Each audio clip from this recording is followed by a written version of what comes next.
তৃণমূলের গোষ্ঠী কোন্দলের খবর কিন্তু বারংবার খবরের শিরোনামে উঠে এসেছে। নবীন প্রবীণের লড়াই, তাদের মধ্যে সম্পর্ক ভালো নয়, এই খবর আমরা বারংবার পেয়েছি। আর এই বিষয়টাকেই হাতিয়ার করেছে বিরোধী দল। বারংবার নিশানা করা হয়েছে তৃণমূলকে। এই নিয়ে জোর চর্চাও হয়েছে রাজনৈতিক মহলে। কুণাল ঘোষ তৃণমূলের মুখপাত্র, তিনি বলছেন যে তৃণমূলকে এতটা গুরুত্ব দেওয়া হচ্ছে, এই বিষয়টা বেশ ভালো। তৃণমূলকে নিয়ে বিরোধীরা এতটা ভাবনা চিন্তা করে, এই বিষয়টা অবশ্যই বেশ ভালো লক্ষণ। অন্যদিকে আর একটা বিরোধী দল থেকে কি কথা উঠে আসছে জানেন? সেখান থেকে উঠে আসছে যে বিজেপি থেকে যদি মুখ্যমন্ত্রীর মুখ হয়ে খোকা বাবুরকে দেখা যায়, তাহলেও কিন্তু অবাক হবার কিছু নেই। নাম না করেই কিন্তু নিশানা করা হচ্ছে অভিষেক বন্দ্যোপাধ্যায়কে। বারংবার খোকা বাবু বলে তাকে নিশানা করা হয়েছে, এই ধরনের মন্তব্যও করা হয়েছে। কিন্তু এই ধরনের মন্তব্য কে করলেন? এই ধরনের মন্তব্য করলেন প্রদেশ কংগ্রেস সভাপতি অধীর রঞ্জন চৌধুরী। অধীরের দাবি, এই যে তৃণমূলের নবীন প্রবীণের লড়াইয়ের স্ক্রিপ্ট বিজেপির দপ্তর থেকে লেখা হচ্ছে। অভিষেক বন্দ্যোপাধ্যায়কে সরাসরি নাম না করে তাকে খোকা বাবু বলে উল্লেখ করেন তিনি। তিনি বলছেন, যেদিন থেকে খোকা বাবুকে দিল্লিতে ইডির দপ্তরে 9 ঘন্টা জেরা করা হয়েছে, তার পরের দিন থেকেই পাল্টি খেয়েছেন তিনি। কংগ্রেস বিরোধিতা শুরু করেছেন, আর ইডি সিবিআই তার বিরুদ্ধে একেবারে চুপ করে গিয়েছে। এমনকি খোকা বাবু অর্থাৎ অভিষেক রাজ্যে বিজেপির মুখ্যমন্ত্রীর মুখ হলেও তিনি অবাক হবেন না বলেও মঙ্গলবার মানে 2 তারিখে, জানুয়ারি 2 তারিখে মন্তব্য করেছেন। তিনি কি বলছেন শোনাবো আপনাদের।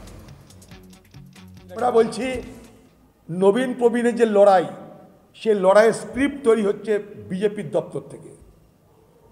যেদিন থেকে খোকা বাবু দিল্লিতে ইডির দপ্তরে হাজিরা দিয়েছিল, মনে করে দেখুন 9 ঘন্টা তাকে জিজ্ঞাসাবাদ করা হয়েছিল, তার পরের দিন থেকে পাল্টি খেয়েছে খোকা বাবু, কংগ্রেসের বিরোধিতা শুরু করেছে। আগামী দিনে অবাক হবেন না, এই খোকা বাবু যদি বিজেপির প্রজেক্টেড চিফ মিনিস্টারের মুখ হয় বাংলায়, অবাক হবেন না, অ্যাডভান্স বলে রাখছি। তাই ইডি সিবিআই খোকা বাবুর প্রতি চুপ। চুপ মানে চুপ। নবীন প্রবীণের যে লড়াইয়ের গল্প দেখছেন আপনারা, এটা বিজেপির তৈরি স্ক্রিপ্ট অনুযায়ী বাংলায় চলছে। মমতা বন্দ্যোপাধ্যায় বনাম অভিষেক বন্দ্যোপাধ্যায়, তৃণমূলের পরিবারের 2 শীর্ষ নেতৃত্বের দ্বন্দ্ব আর রাগঢাক গুড়গুড়ি পর্যায়ে নেই। একেবারে প্রকাশ্যে এ নিয়ে কথা বলতে শোনা যাচ্ছে দলের শীর্ষ নেতাদের। সুব্রত বক্সী থেকে শুরু করে ববি হাকিম, এমনকি দলের মুখপাত্র কুণাল ঘোষ তাদের মতো করে এর ব্যাখ্যা করেন।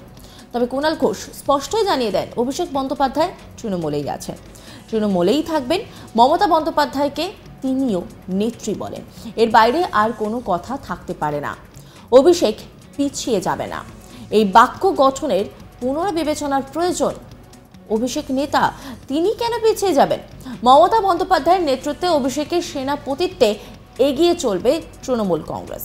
কি বলছেন কুণাল ঘোষ, শোনাবো আপনাদের। এই কথাটা, এই পিছিয়ে যাওয়া শব্দটা নেতিবাচক ভাবে প্রয়োগ হচ্ছে কেন? অভিষেক বন্দ্যোপাধ্যায় তৃণমূলে আছেন, তৃণমূলেই থাকবেন। মমতা বন্দ্যোপাধ্যায়কে তিনি নেত্রী বলেন। ফলে এই ধরনের এর বাইরে কোনো আলোচনা হতেই পারে না। চারপাশে এই যে কোটি কোটি তৃণমূল কংগ্রেস সদস্য সমর্থক, যারা বুথে দেয়াল লেখেন, যারা জীবন বাজি রেখে গ্রামে গ্রামে দলটা করছেন, তারা মনে প্রাণে আজকে এই 2024 সালে দাঁড়িয়ে মনে করেন যে মমতাদির নেতৃত্বে, অভিষেকের সেনাপতিত্বে তৃণমূল কংগ্রেস লড়বে। এখন এই অভিষেক পিছিয়ে যাবে না, এই বাক্য গঠনটা বোধহয় পুনর্বিবেচনা প্রয়োজন। কারণ অভিষেক পিছিয়ে যাবে না মানেটা কি? ও তো নেতা, ও তো নেতৃত্ব দিচ্ছে, পিছিয়ে কেন যেতে যাবে? বরং যদি কোনো বক্তব্য থাকে অভিষেকের, দলকে আরো ভালো করার জন্য অভিষেকের দৃষ্টিভঙ্গিতে যদি কোনো বক্তব্য থাকে, সেগুলো মাননীয় সভাপতি, মাননীয় দলনেত্রী তার সঙ্গে কথা বলে ক্লিয়ার করে নিন। কর্মী সমর্থক যারা গ্রামগঞ্জে জীবন বাজি রেখে লড়াই করছেন, তারা আগামী কয়েক দশক তৃণমূল থাকবে ক্ষমতায়, তৃণমূল দল লড়বে মানুষের স্বার্থে, এটা বিশ্বাস করেই তো দলটা করছেন। ফলে আজ মমতাদি শেষ কথা, মমতাদির দল, মমতাদির আত্মত্যাগ, লড়াই, সংগ্রাম, উন্নয়নের উপর তৃণমূল কংগ্রেস দাঁড়িয়ে আছে, মমতাদি মুখ। কিন্তু সময়ের সঙ্গে সঙ্গে সেনাপতির ভূমিকায় মমতাদির নেতৃত্বে সেনাপতি অভিষেক হয়ে এসছেন। ফলে অভিষেক মানে পিছিয়ে যাবেন না আশা করবে, এই কথাটা আসছে কোথার থেকে? অভিষেক তো নেতৃত্ব দিচ্ছেন। এই কমাস 21 সাল আমরা দেখেছি, বিধানসভা নির্বাচন, আমরা পঞ্চায়েত নির্বাচন দেখেছি, আমরা নবজোয়ার দেখেছি, আমরা উপনির্বাচনগুলো দেখেছি। এই কমাস আগে দিল্লি অভিযানগুলো তো আমরা দেখলাম, অভিষেকের নেতৃত্বে হয়েছে তো। কখনো ধর্ণা হয়েছে, কখনো মন্ত্রীর কাছে যাওয়া হয়েছে, বিজেপি পুলিশ অ্যাকশন করেছে, অভিষেকের নেতৃত্বে হয়নি। রাজভবন ধর্ণা,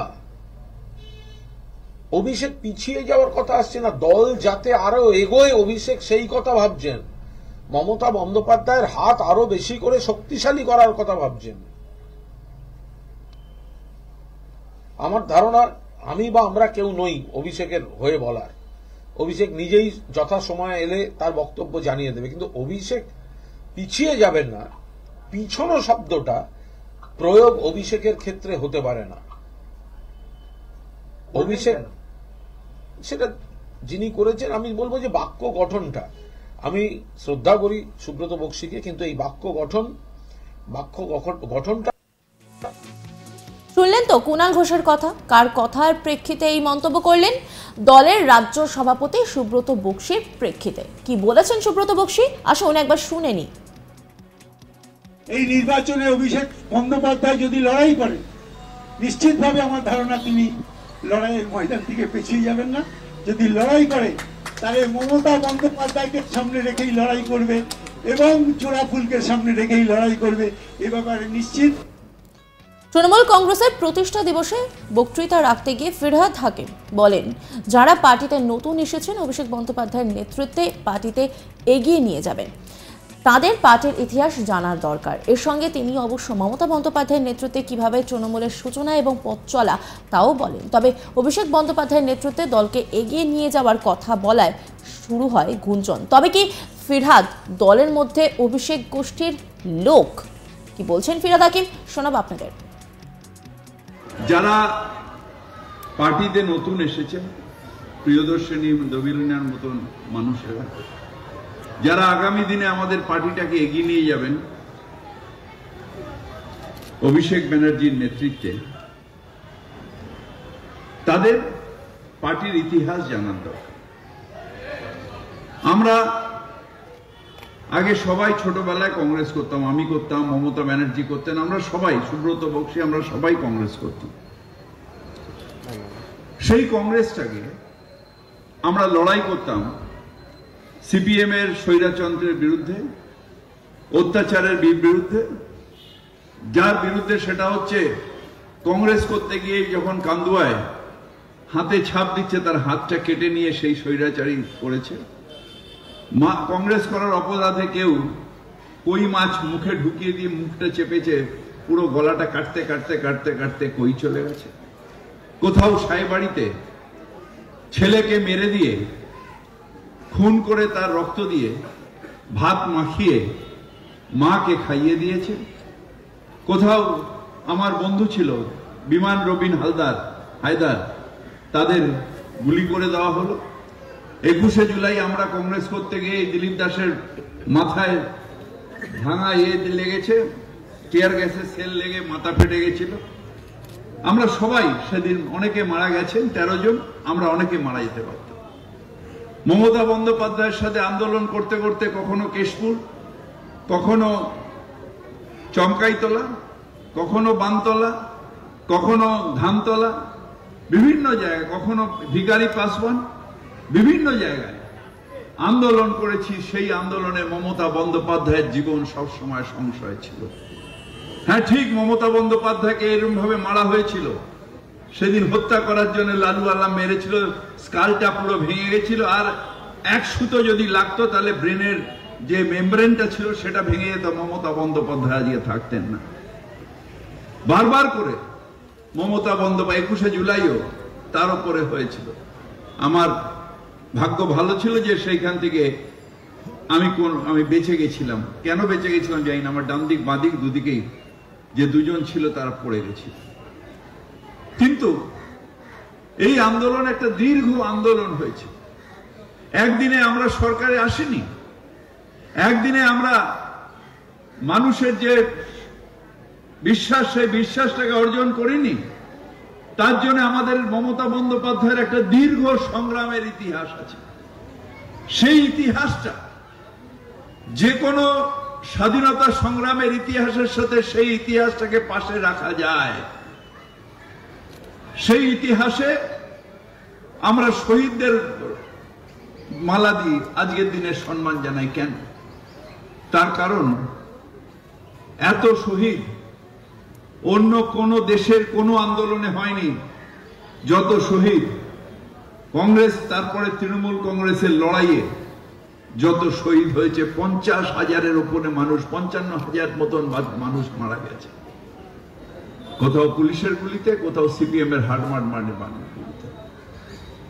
এটা জানতে হবে, এটা মানুষকে উপলব্ধি করতে হবে। এটার ব্যাপারে নিশ্চিতভাবে একটা এই যে দীর্ঘ মমতা বন্দ্যোপাধ্যায়ের সংগ্রামের ইতিহাস। মমতা বন্দ্যোপাধ্যায় আজকে প্রধান মুখ্যমন্ত্রী নন, তিনি মানুষের হৃদয়ে বিরাজ করেন, এমনি এমনি নয়।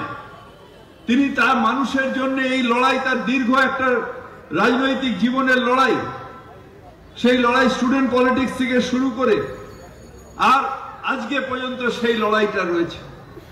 এটা একটা দীর্ঘ লড়াই, যে লড়াইয়ে মমতা বন্দ্যোপাধ্যায় আমাদের সাথে নিয়ে সেই লড়াই লড়েছেন এবং সেই লড়াইয়ে মানুষের আশীর্বাদ, মানুষের বিশ্বাস অর্জন করেছেন।